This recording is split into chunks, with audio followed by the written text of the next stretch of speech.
Yo, what it is? It's Jinx the Natural, Martin Hermes, Futuristic JJ Money, all that. Jinx the Science Guy. I'm here. It's a special occasion. You got like 80,000 fucking surnames and monikers out here.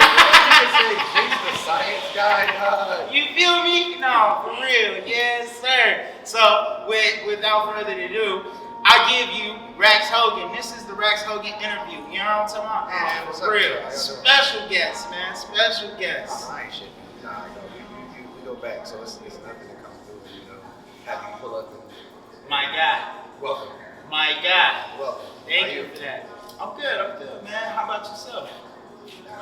No complaints, just been working real hard, trying to get many different projects off the ground at once. Right. So it's been a real multitasking task. Yeah. Where are we right now? So right now you in the Grayskull Flower Co. headquarters.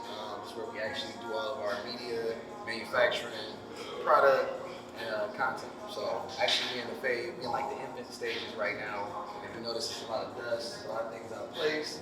But we're just getting it together because the overall project is to have a multi-purpose space that people can come to, rent out as they need it, or as they want to use it, where you can kind of get a one-stop shop. So it's like you have a recording studio, you will have an area for you to take photos within the same space. We'll have an area for you to shoot content if you are like a creative or like a blogger like yourself. And then we'll also offer merchandising services for all of our clients. So like the idea is to basically centralize your creativity to where you can get it out to the world. Because a lot of times, and I noticed this, and I'm pretty sure, the issue don't be people having good ideas. There's no shortage of good ideas, I feel. But there is a shortage of organizing those ideas and getting it out into the world. Execute. Yeah, So we're just trying to help kind of cut a bunch of corners where you don't have to go here, you don't have to go here, you don't have to go here. You can come to one spot. And even if you don't take advantage of all of the services at once, you still got the networking opportunity to be able to, okay, I know I can go and record next time I'm gonna get pictures taken, or next time I'm gonna come, get some merch made. Right. So it's just to basically give people that inspiration to keep going at whatever it is they do. Yeah, and you're located where? What city? We in Brooklyn. We in Brooklyn. Alright, yeah. DK. New York. DKNY. DKNY. You said it's two companies that's coming together, right? So pretty much my homie, him and his partner, we actually linked up, earlier in the year before like all the madness. And who are they? That's my man's Fury Nylon, you know what I'm saying? Nylon Flower Company. It's a medical cannabis, you know what I'm saying, servicing company that actually specializes in premium, top shelf, West Coast cannabis. It's actually from the West Coast. It's not none of that watered down, a motherfucker drove from Virginia. No disrespect, no booth over here. Yeah. Okay, and then your brand, and explain more about your brand. Oh man, my brand. Which one? Hey, whichever one you want to talk about. Grayskull. Let's start with Grayskull. Man, they all that's my baby. That's what kind of started everything. Yeah. So as if you don't know, I have a shoot. I dropped last October with Garrison Studios. They kind of was like, yo man, we want you to do a sneaker. You don't want to shoot? I don't got no crispy pair. My pair. Yeah, that's what I'm saying. I've been wearing that shit down there since October. I got some Crispies. I'm about to do a photo shoot this weekend. Trust me. So how was that? We ain't did it yet. No, I'm saying like making your first shoot. Cause let me say that. Like you said, we go back. So like I was running around the city with him when he was trying to make the Supreme Buck denim jacket, but into a dunk, right? A dunk or Jordan 1. Jordan. Now I want to ask you about that too. Did you see Wiz Khalifa collaboration where he did the exact same thing? Now the whole tweak is, I'm gonna be honest with you. Yes, tell me about that. Get into that. This just goes to show you like how far. Because I was sitting around with you as you coming up with this idea, and then 2 years later. So here's the deal. This is what happened. I actually saw that shoot first. Huh? So like, if you want to say that I took inspiration or I stole it or whatever the fuck you want to say, I don't think I stole it because I did a completely different shoot. Okay. And at the time, a lot of times people be having an idea but don't have resources. Yeah. I was about to be doing space like this. Yeah. So what happened was, I think it was, I forget who did the first custom pair of those. And I don't want to say a cobbler and give him some wrong person's credit, but I saw those shoes done first. And I was like, oh, them fire as fuck. Like, no pun intended. And then I was like, you know, if I had the materials and resources, I would do the same thing. I think that's that was a cool concept. There was a few things that I would have done differently. I probably would have did the entire shoot, but actually Wiz did it first. So Wiz, but see, that's me. But see, I tell you, I don't have no problems telling you. I just couldn't. The whole tweak is in this game and in this culture, and that's why I'm trying to, make my mark and blaze my path to this shit. You see shit, it's cool, you want it, you ask the motherfucker that made it, like, you know what I'm saying? Not saying that's what happened with those sneakers, but like, just honestly being able to have the resources or to even know how to like track something down like that and get it quality and get it done. I really wasn't as educated then as I am now in terms of like manufacturing, how I can get something together and produce. So I didn't know, so when I had the opportunity, I never let go of that idea. It stayed on radar until the opportunity was there. And when I did, I actually did a Jordan 1. So it was like a mock of the Shadow Jordan 1. And I took some elements of the Off-White Jordan 1. Okay. That's when I was still fucking with Off-White. I'm not like fucking with it right now. But, yeah. So it's your own Jordan, like? No, it was just a custom that I made. Custom. It wasn't an official collab. So if you want to see that, go on the gram. I'm pretty sure you got a post. Yeah, I still got some photos of it. I actually am going to have it here in the next days. Have shit here, but yeah, it's just like I did those, and then when the time came around to do another sneaker, they offered me a Nike. Like my man was like, "Yo, let's do a Nike silhouette." What happened with that? So that's when the Grayskull came about. So I was gonna do the Nike, and I ain't gonna front. I thought real hard about it. I was trying to figure out like all kinds of cool ass shits I could mash up together, and do something dope. But then at the end of the day, it wound up. It came down to my. I was at my manager crib in San Diego. We was having a barbecue, and one of my homies, Sean Knows, shout out to my man Sean Knows, you already know what it is. That's family right there. But he always been like an influence to me in terms of like how he put out product and clothing. So I always, take his opinion, a little bit to heart. And we were sitting there, and it wasn't that I was like having like an issue coming up or something, but I wanted something dope. I wanted something unique. Right. And it wasn't even that. It wasn't a shortage of creativity. Again, there's never a shortage of ideas. But it's just like figuring out how to execute this grand idea. So he was like, "Yo, for real, bro. Like, why don't you just do your own shoot?" Right. I was like, "My own shoot." I was like, "That's an angle I had." Yeah. He was like, "Yeah, bro." He was like, "Man, look, why give hype to somebody else? And like, if you're really trying to make a statement on the industry, you can't basically come in on another brand's coattails and expect to get the notoriety that you want as an independent." Okay. So that's when it came. He was like, "It's nothing against niggas that do custom Nikes or do custom, projects with Nike or stuff like that. But it's just like, he was like, if you want to go beyond, the title of just like a nigga that customized sneakers, you're gonna have to think outside the box and just go from scratch. Yeah. Take a silhouette or some shit that inspires you, convey it into something that moves you, that you would actually wear, that you fuck with, and go from there with it." So when he told me that, I was like, so. And who'd you partner with to get the show done? So my man's Richie Range from Garrison Studios down in Philly. They're my people and shit, you know what I'm saying? That's also family. Shout out to Garrison Studios, shout out to Richie Range. Because for real, Richie done did so much for me that like helped me on my path of like just becoming like a designer, if that's what you want to call it, or a creative, a nigga that makes shit, whatever you want to call it. Because he opened the doors up for me, no money.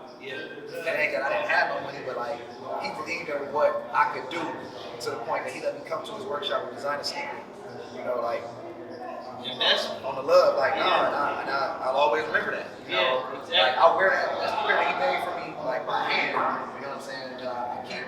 Yeah. And even when the soul started coming apart, I'll always remember that because that was like the first thing somebody gave me. Right. That helped my brand. Because now, fast forward, that was in September, going into like the new year. Hey nigga, hold it down, nigga. Oh, hold it down, nigga. Hold it down, hold it down. My man's couldn't even think. No, I could. I just heard some key words and I was like, "Yo, shut the hell up." Yeah, sorry. Yo, shut the hell up. I'm trying to save my brother's life. He got a table full of Pokemon cards and you talking about some crazy shit. You in my damn space, so that's like where he goes to unload the fence. Nah, nigga, that's the where we saw him breaking it down in the background. My bad, brother. No, you good, my nigga. So, but that's where it was like birth from. It was like just him opening his doors and extending it, the courtesy of like let me create. And just came up with a shoe. So that's where it started from. So was the shoe the official release of the brand? I guess. Grayskull? I guess kind of, sort of, because what happened was, I mean, just me being a motherfucking all-around enthusiast about anything that I'm involved in, I was like, I can't just give motherfuckers a pair of sneakers and that's it. Yeah, right? Like, and I'm not gonna sit here and say that I haven't been known for my footwear because I for sure do be pulling up with them feet.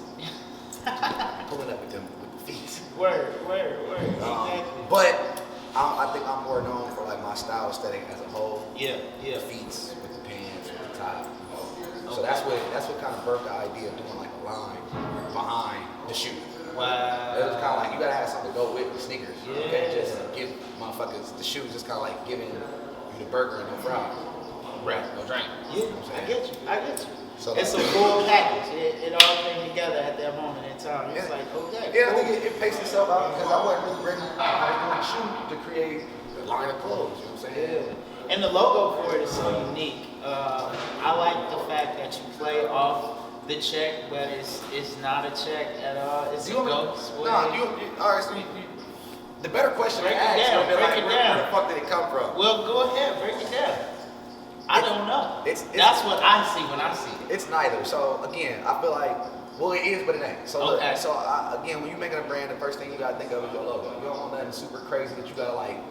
It's hella intricate that people can't like. If you Recognize it immediately. or draw it if they want to. Like if a motherfucker want to take that, they can. Literally, can. You know what I'm saying? Yeah. So it's not something that's super complicated or intricate, but it stands out as bold. Yeah. So, do you want me to tell you where the origin of that actually came from? Go ahead, my brother. This is So- what we here for. so- This is why we here. We want to know. So the skull check. That's basically what. Okay, it came let's out, get the proper terms. But Skull check. actually, if you want to be honest with you, it's supposed to be a flaming skull.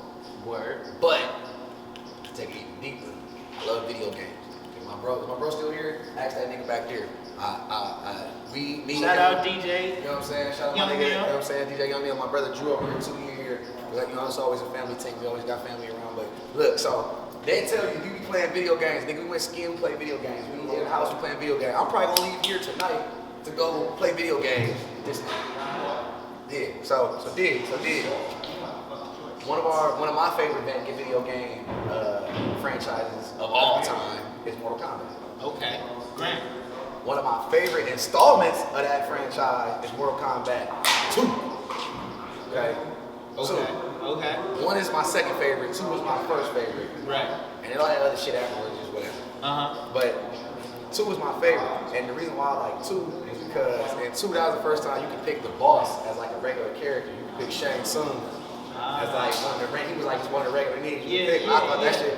I remember my cousin, he had got that shit. His mom got rid of soul and shit. You know what I'm saying? She bought that shit for him on his birthday, bro. And we played that shit for like 6 hours straight. Like, now look, but the tweet was Shang Tsung was in the game. One of his moves was he could shoot fireballs out of his hand. Okay. Now, if you look, right? If you look at the fireballs, it's skull flake like skulls in fireballs. Wow. So there was actually Shang Tsung's fireballs that I took and just kind of made a check. Exclusive. So that's where, so when a motherfucker be like, oh, you did this, you did, I'll tell you where it came from. I'll tell you where it came from. I'll tell you where it came from. Wow. So, okay. To get into that, first of all, where are you from? Like, Hey, nigga, hey, hold it down, nigga, quiet on the set, nigga. I gotta answer these motherfucking questions from my good brethren right here, you know what I'm saying? I'm trying to, you know what I'm saying? Thank you. We black enterprising in this bitch. appreciate it. We black enterprising. So, what was the question? So, yeah, where are you from? Oh, I'm from Akron, Ohio, Midwest 330 squad, gang, you already know what it is. Shout out to Ohio, you already know what it is. How was it growing up there? Like, That shit was cool. yeah? It was cool. I liked it. It was real, like, I guess, United Statesy, Midwesty, homely. Because you use a lot of American flags in some of your, like, pieces that you put together. Yeah, So Americana is definitely a part of my the DNA, Midwest. if I want to admit it or not. It's just part of the influence. As Yeah. a whole. Okay. So, I'm from Akron, so it was cool growing up out there. A lot of sports. A lot of like outdoorsy shit. Yeah, what was you doing? What was Rax doing as a kid? Like Getting into shit. Yeah? Yeah. What's one of the craziest stories you can tell us from Ohio?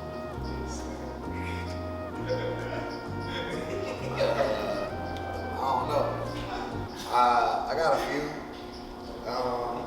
Come on, man. Just give us one. Just give us one.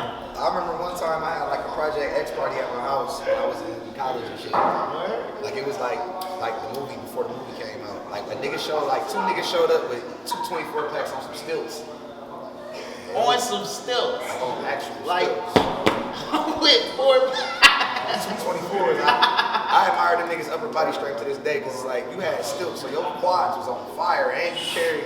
And I don't know where these niggas walk from, but these niggas was on stilts. at the party.